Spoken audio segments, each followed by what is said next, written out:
Notre façon de travailler a beaucoup évolué ces dernières années. Aujourd'hui, aller au bureau ne signifie plus se rendre dans un bureau et y passer toute la journée. On peut travailler chez soi, dans les transports, chez les clients, dans des espaces de coworking ou dans les multiples espaces se trouvant au sein de l'entreprise. Aujourd'hui, les horaires de travail sont plus flexibles et dans bien des cas, les résultats sont davantage valorisés que le nombre d'heures passées au travail. Aujourd'hui, les hiérarchies sont remises en question et le management devient participatif. Toutes ces transformations dans la manière d'organiser le travail, de décider et de gérer les personnes sont associées à une nouvelle manière de travailler et à de nouvelles formes d'organisation. Les New Ways of Working. Mais de quoi s'agit-il exactement ? 3 éléments caractérisent les New Ways of Working, plus couramment appelés NWO. Nous retrouvons tout d'abord les pratiques de flexibilité spatio-temporelle, ensuite les modes d'organisation du travail collaboratif et pour finir, les pratiques de management participatif. La mise en œuvre de ces 3 éléments est facilitée par les technologies de l'information et de la communication. Un détail ne vous aura sans doute pas échappé. Les différentes pratiques qui caractérisent ces NWO sont loin d'être récentes. Dans ce cas, à quoi tient leur caractère novateur ? Si l'on parle aujourd'hui de nouvelles formes d'organisation du travail, c'est en référence à une visée particulière traduisant une vision renouvelée de l'entreprise et du management, celle d'une entreprise plus démocratique et d'un management plus humain. Dès lors, les NWO peuvent être définis comme un mix organisationnel de pratiques de flexibilité spatio-temporelle, d'organisation du travail et de management dont la mise en œuvre est facilitée par les technologies de l'information et de la communication. Ce mix organisationnel s'inscrit dans une philosophie de gestion particulière, promouvant un mode de gouvernement de l'entreprise participatif et transparent, manifestant une considération des travailleurs comme davantage responsables et autonomes.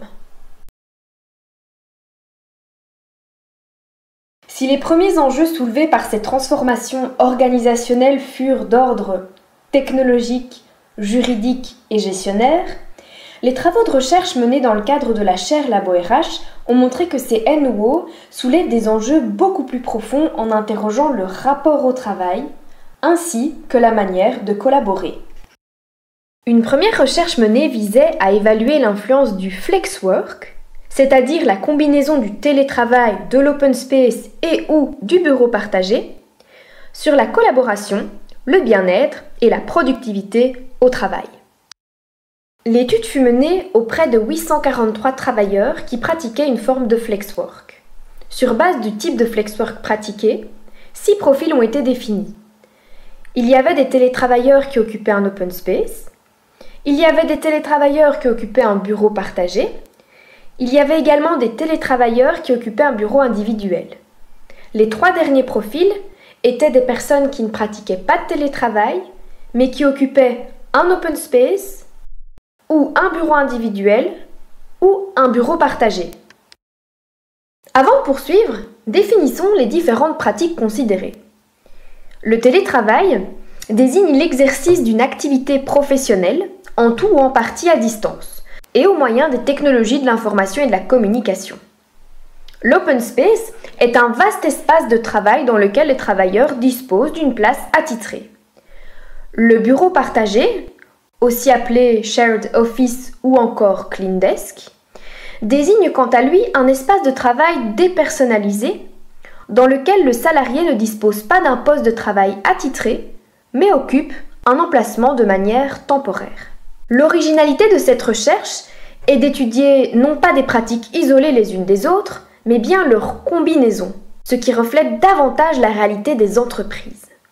Quels enseignements pouvons-nous tirer de cette recherche ? Tout d'abord, bien que le bureau individuel soit de moins en moins présent dans les organisations, qui ont tendance à promouvoir des espaces de travail collaboratifs, nos résultats montrent que ce dernier favorise la concentration et procure un sentiment de performance accru chez les travailleurs.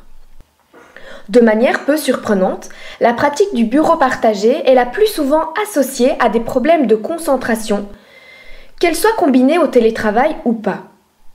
Par ailleurs, le télétravail, associé aux différents types de bureaux étudiés, a un effet positif sur la satisfaction et la motivation des collaborateurs.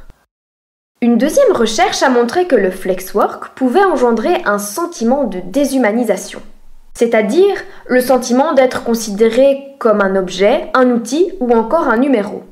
Basée sur une méthodologie mixte, cette recherche montre que c'est parce que le bureau partagé crée un climat d'anonymat, provoque un sentiment d'invisibilisation et d'abandon, engendre des distractions en tout genre et empêche la personnalisation de l'espace qu'il amène les travailleurs à éprouver ce sentiment.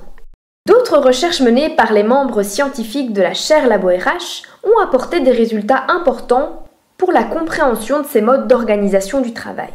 Dans sa thèse de doctorat, Céline Donny montre que l'espace de travail est une composante de l'identité au travail. C'est ainsi que l'on peut comprendre les stratégies de territorialisation mises en place par les travailleurs dans les bureaux partagés. La tasse de café laissée sur le bureau, la veste sur la chaise du voisin pour réserver la place, etc. S'approprier un espace de travail apparaît comme un élément important dans sa relation à l'entreprise. Cette dimension identitaire du flexwork est également au cœur de la thèse de doctorat de Marie-Antoine. Elle montre comment des travailleurs en arrivent à se sentir étrangers et exclus de leur entreprise, car ces espaces de travail et les valeurs qu'ils véhiculent sont incohérents avec leur identité professionnelle. Plusieurs recherches montrent en effet que la transformation des espaces de travail est l'incarnation physique de transformations organisationnelles beaucoup plus larges, nécessitant l'apprentissage et le désapprentissage de certaines manières de gérer, contrôler et organiser le travail. Dans ce contexte, le métier de manager est appelé à évoluer. Toutes ces recherches amènent à considérer 3 enjeux particuliers liés aux nouvelles formes d'organisation du travail. Premièrement, nos résultats rappellent que la gestion de projets NO nécessite du temps, de la maturité et de l'agilité. En effet, ce type de projet ne touche pas seulement à l'espace de travail physique, mais également aux valeurs, à la culture, ainsi qu'à l'identité des entreprises et des travailleurs. Les entreprises et les responsables RH se mettent-ils dans les conditions nécessaires à leur réalisation ou attend-on des résultats immédiats? De même, les NO s'inscrivent-ils bien dans une transformation plus large et avec laquelle ils sont en cohérence? Ou constituent-ils un changement en soi dont les effets sont peu évalués? De plus, les questions identitaires qui ont été soulevées par nos recherches soulignent les dangers d'un mimétisme en la matière. Deuxièmement, nos recherches révèlent que la cohérence entre la philosophie de gestion et les pratiques de management est indispensable.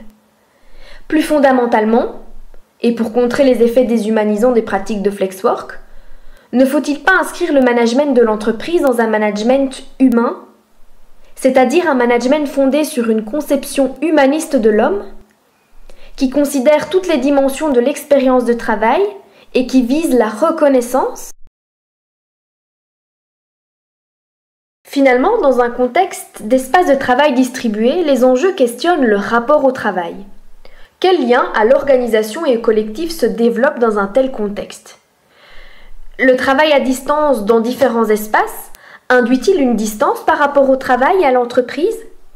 Comment assurer la cohésion d'équipes qui sont physiquement dispersées?